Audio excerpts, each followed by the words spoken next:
YouTube channel Hindu धर्म sir प्रमाण पे आप सबका स्वागत है। जैसा कि आपको मालूम ही है, हम सब अभी राम कथा की वास्तविक घटनाओं को जानने का प्रयत्न कर रहे हैं।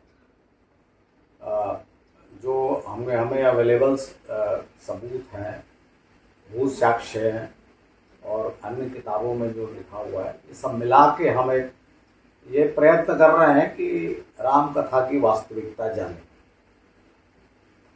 पिछले एपिसोड में मैंने आपको रावण वध के विषय में बताया था। ये जैसा कि परंपरा है भारतीय संस्कृति, जो हम विजयादशमी मनाते हैं, दशहरा, तो दशमी के दिन रावण वध हुआ था। तो उसके अगले दिन अर्थात एकादशी को क्या हुआ, ये आज हम देखेंगे। मित्रों, अगले दिन काफ़ी हलचल पूर्ण रहा और इसमें भी बहुत ही एक मार्मिक प्रसंग उपस्थित हो गया। तो पहले मैं उस प्रसंग की पहले की घटनाओं को बता देता हूँ। विभीषण का अभिषेक लक्ष्मण ने कर दिया, जैसा राम ने निर्देशित किया था। लक्ष्मण ने जाकर विभीषण का लंकाधिपति के पद पर अभिषेक कर दिया। विभीषण राजा बन गए। राजा बनने के बाद विभीषण ने अपने बड़े भाई रावण के अंतिम संस्कार की आज्ञा दी और उसे बड़े धूमधाम से करने का आदेश दिया। राज्योचित, जो बड़े राजाओं के अनुकूल हो, इस प्रकार से रीति रिवाज से उसे करने का अनुरोध किया, आज्ञा दी। ये सब जब निपटा, इस बीच में हनुमान जी सीता जी से जाके मिले और उन्हें सारा कह सुनाया और सब विवरण देने के पश्चात जब सीता जी ने बहुत उत्सुकता दिखाई, ये हनुमान मुझे अविलंब अयोध्यापति के पास ले चलो, श्री राम के पास ले चलो, मुझे बहुत समय हो गया उनके दर्शन किए, इसलिए मैं अब रुक नहीं सकती, मुझे उनके दर्शन करना। तब हनुमान जी ने सीता जी से निवेदन किया कि आप यहाँ बहुत लगभग साल भर से यहाँ पर रावण की कैद में हो, तो अभी जो राजा हैं नए लंकापुरी के, विभीषण, महाराज विभीषण, वे स्वयं आपके लिए जो वो राजसी वस्त्र, आभूषण इत्यादि लेके आ रहे हैं और वे आपको साथ में ले जाएंगे। क्योंकि उन्होंने कहा है कि मैं माता सीता को स्वयं लेके आ रहा हूँ, वे आपके लिए उचित पालकी वगैरह की व्यवस्था कर रहे हैं। ऐसा कहें, तब तक आप थोड़ा धीरज धरिए, मैं आपकी कुशलता का समाचार श्री राम को देता हूँ, क्योंकि वे भी आपकी कुशल जानने के लिए चिंतित थे। तो हनुमान जी लौट गए ऐसा कहकर। अब सीता जी नहा धोकर तैयारी करने लगी राम के पास जाने की। अब कुछ देर के बाद अपने बड़े भाई के अंतिम संस्कार से निवृत्त होकर विभीषण राजोचित वस्त्र, राजा के समान वस्त्र धारण करके और सीता जी के लिए भी उसी तरह का राजसी वस्त्र लेकर, आभूषण लेकर और पालकी लेकर, दास दासियों का झुंड लेकर वहाँ पहुँचा अशोक वाटिका। सीता जी नहा धोकर तैयार हो ही चुकी थी, स्नान वगैरह कर लिया था, उन्होंने केश संवार लिए और वे पालकी में अपना ये जो विभीषण के लाए हुए वस्त्राभूषण पहनकर वे पालकी में बैठ गए और ये दल युद्ध भूमि में या राम के जो कैंप था, शिविर था, उस ओर रवाना। वहां हनुमान जी ने पहुंचकर राम को सीता जी की कुशलता समाचार सुनाया और कहा कि महाराज विभीषण स्वयं माता सीता को लेकर आ रहे हैं। सब लोग प्रतीक्षा करने लगे। सुग्रीव, लक्ष्मण, सब प्रतीक्षा करने लगे। कुछ देर के बाद कोलाहल उठा, भगदड़ सी मची। श्री राम ने कहा कि पता करो, जाके सुग्रीव से कहा पता करो कि क्या बात। तो सुग्रीव ने हनुमान की ओर देखा, हनुमान जी गए और वे थोड़ी देर के बाद लौट के आए और उन्होंने कहा कि महाराज विभीषण माता सीता को पालकी में लेकर आ रहे हैं और स्वयं वे पालकी के साथ पैदल चल रहे हैं। यह सुनकर राम की मुख मुद्रा बदल गई।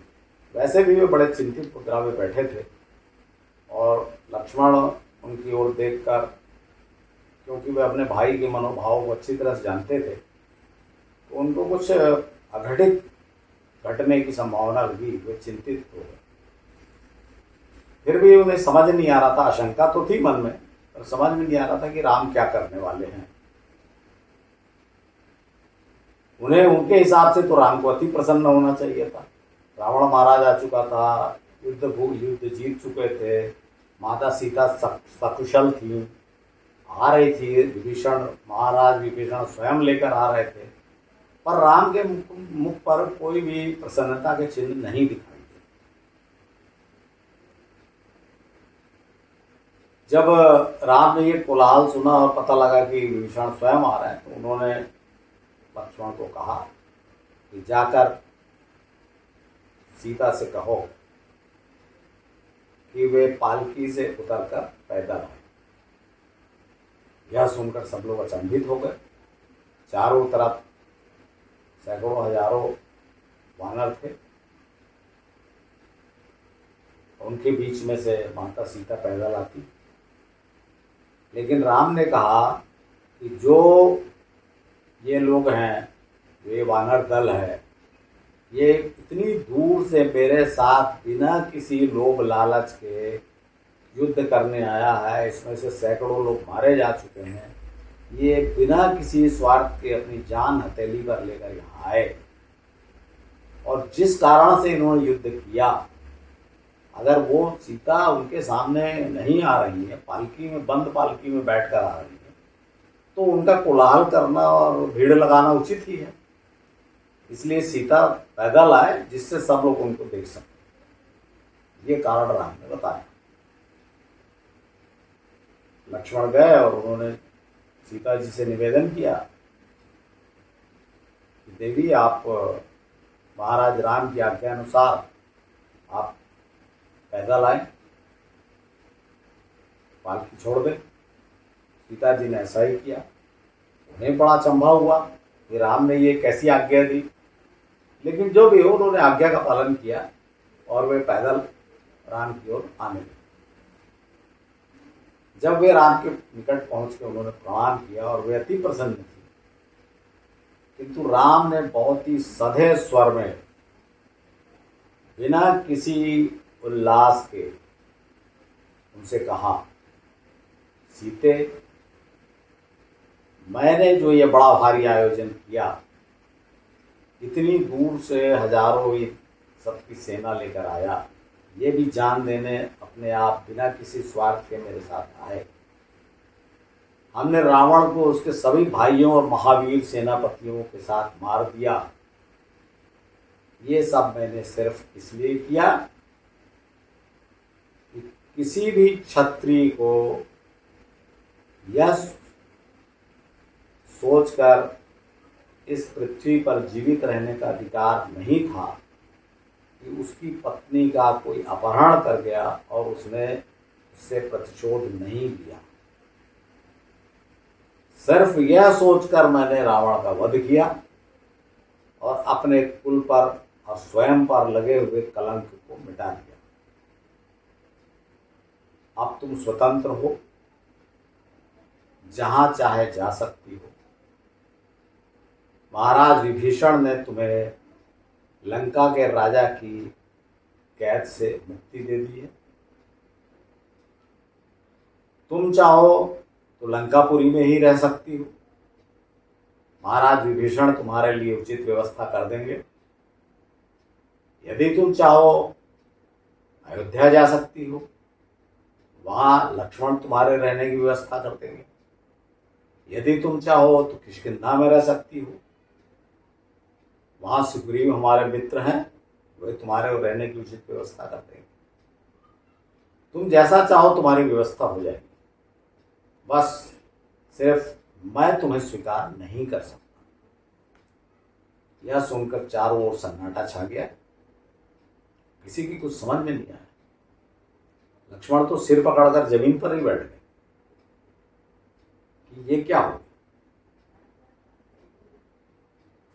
यह सुनकर सीता जी पहले तो कांपने लगी, फिर उन्होंने धीरे धीरे गंभीर स्वर में श्री राम से निवेदन किया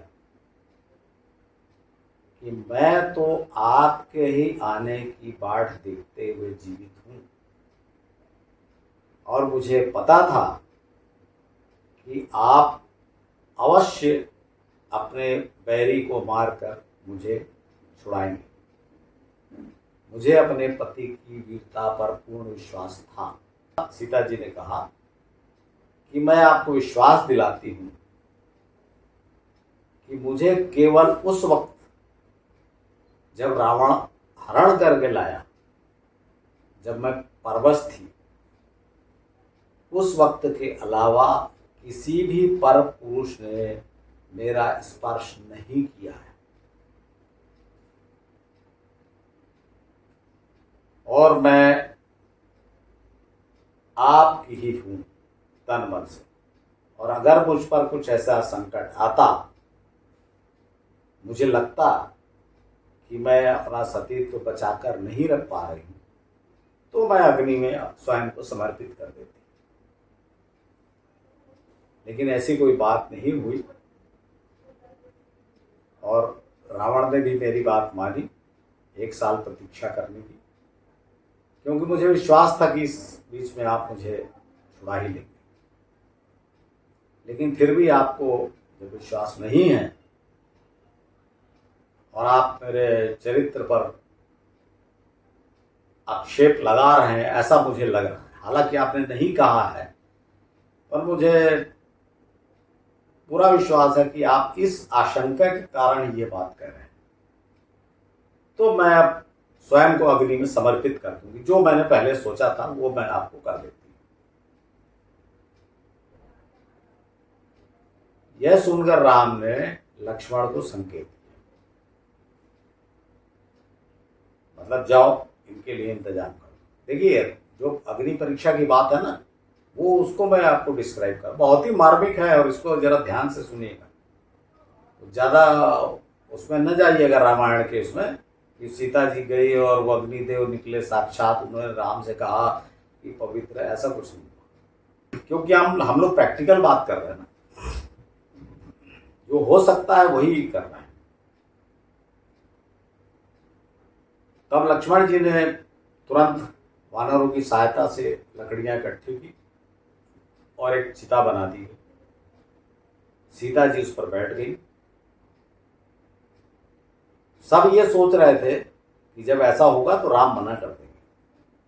लक्ष्मण भी ये बार बार इसी आशा से राम की ओर देख रहे थे, लेकिन राम ने कोई भी ऐसा कुछ संकेत नहीं किया। राम ने लक्ष्मण को फिर संकेत किया चिता में आग लगा देने का। जब चिता की लकड़ियों ने अग्नि पकड़ ली, आग पकड़ ली उसमें, और सीता वैसी बैठी रही और आग बिल्कुल लगा दी गई, और बाकी सब लोग लक्ष्मण रोने लगे, विभीषण रोने लगे, सब वानर चिल्लाने लगे कि प्रभु ये क्या कर रहे हो, और सब राम से रिक्वेस्ट करने लगे कि नहीं नहीं, ये तो सीता बहुत पवित्र हैं, आप कैसी परीक्षा ले रहे हो, अपनी धर्म प्राण पत्नी का इस प्रकार से आप मतलब जीवित जो है अग्नि को समर्पित कर रहे हैं। सब चिल्लाने लगे, चीखने लगे। लेकिन सीता नहीं, वो उस जो अग्नि जलते हुए के बीच में बैठी, किनारे से लगी हुई थी आग, वो उस पर बैठी थी। जब सीता हिली नहीं वहां से, उन्होंने जरा भी भय नहीं दिखाया, जरा भी सब भागने कूदने या डर का कोई लक्षण नहीं दिखाया। तो राम कुछ देर देखते रहे और फिर उन्होंने सीता को, लक्ष्मण को इशारा किया और लक्ष्मण ने सीता जी को बाहर खींच लिया। राम स्वयं भी आगे बढ़े, उन्होंने सीता को लिया और फिर उन्होंने सीता से कहा कि सीते, मुझे तो तुम पर पूरा विश्वास है, लेकिन मैं यहाँ जो भीड़ उपस्थित है और इनके मन में ये शंका होगी, क्योंकि रावण के विषय में तो सबको ज्ञात है, तो सबको यह शंका तो होगी कि तुम इतने समय तक रही, इतनी दूर से तुमको हरण करके लाया, तो सब तुम्हारे चरित्र पर संदेह करते। इस संदेह का परिमार्जन करने के लिए मैंने ये, क्योंकि मुझे पूरा विश्वास था कि तुम कोई भय नहीं दिखाओगे अपनी परीक्षा देने। साथियों, मेरे अनुसार तो वह अग्नि परीक्षा यही है। अब अगर आप रामायण की या जो चलता है कि वो सीता जी बैठ गई अग्नि ज्वाला में, फिर अग्निदेव निकले और उन्होंने कहा कि राम तुम्हारी ये पत्नी पवित्र है अग्नि की तरह, तो आपको वैसा मानना तो वैसा मान लीजिए। पर प्रैक्टिकल में मुझे आपको बता रहा हूँ कि आप सोच के देखिए कि मैंने जो आपको बताया कि वही घटनाक्रम है जो इस बात को सबूत भी देता है कि सीता ने अग्नि परीक्षा दी। वो जलती चिता, वहां पर चिता में अग्नि आग लगी हुई थी और वो बैठी रही, क्या अग्नि परीक्षा से कम है? और राम को अगर उनको जलाना ही होता, मान लीजिए, तो फिर राम का क्या है, फिर जलने देते, फिर वो उनका कोई मतलब नहीं था कि फिर छोड़ दो ये वो इतनी दूर लड़ने गए। वो तो रावण को मार के लौट आते। उन्होंने सीता को लेने हनुमान को भेजा, विभीषण को बोला लेके आओ, ये सब क्यों? क्योंकि राम को भी उनकी सचरित्रता पर पूरा विश्वास था। किंतु वो जो जमाना था और आज भी है वो जमाना, बोल रहे हैं आज अगर आप अपने आप को बहुत मॉडर्न समझते हैं तो मेरी केवल एक बात का उत्तर दीजिए कि जितने लोग अपने आप को बहुत आधुनिक समझते हैं और समझते हैं कि राम ने गलत किया, वे केवल एक बात का उत्तर दें कि कौन अपनी पत्नी को, अगर उसको गुंडे अपहरण करके ले गए और महीनों रखे रहे, तो पुलिस द्वारा छुड़ाने के बाद कब संबंध नॉर्मल हो सकते हैं? बताइए आप। कितने लोग होते हैं जो स्वीकार करते हैं? और फिर राम तो उस काल, आज से 7,000 साल पहले की बात है, जब राजा सैकड़ों रानियां रखते थे, उनके लिए किसी स्त्री का महत्व ही क्या था?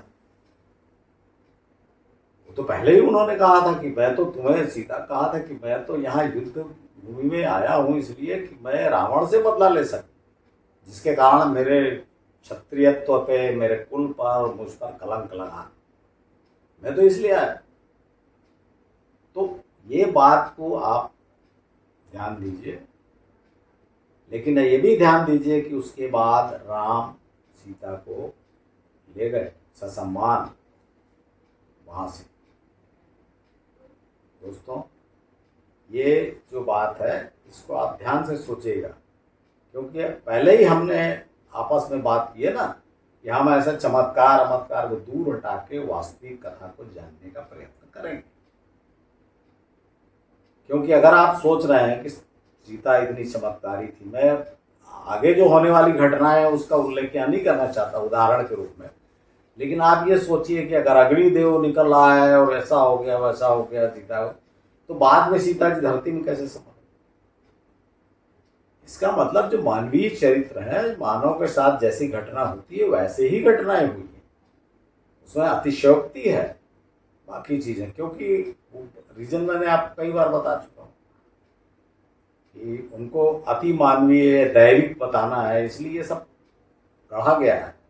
लेकिन वास्तव में इससे क्या होता है, जो असली चरित्र है सीता की दृढ़ता, कि वो जलती चिता पर बैठी रही और राम ने भी सैकड़ों लोगों के सामने अपनी पत्नी की परीक्षा ली, ये बात छुप जाती है। अगर हम बोलेंगे कि अग्निदेव निकल के आ गए तो फिर तो उस बात का महत्व ही खत्म हो जाता है।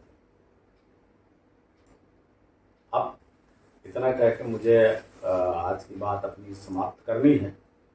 अब मैं आपको ये बताऊंगा कि इसके बाद क्या हुआ। इसके बाद विभीषण ने श्री राम से और सीता से निवेदन किया कि 14 वर्षों से आप लोग घूम रहे हैं, वन वन में भटक रहे हैं, अब मैं यहाँ का राजा हूँ, तो मैं आपसे ये प्रार्थना करता हूँ कि 2-4 दिन आप लंकापुरी में विश्राम करें और फिर वापस लौटें। लेकिन राम ने मना कर दिया और कहा कि मेरा वनवास काल समाप्त हो रहा है, अगर मैं शीघ्र नहीं पहुंचा तो वहाँ भरत जो है अपने प्राण त्याग कर देगा, क्योंकि वह एक एक दिन गिन रहा होगा कि कब 14 वर्ष पूर्ण होते हैं।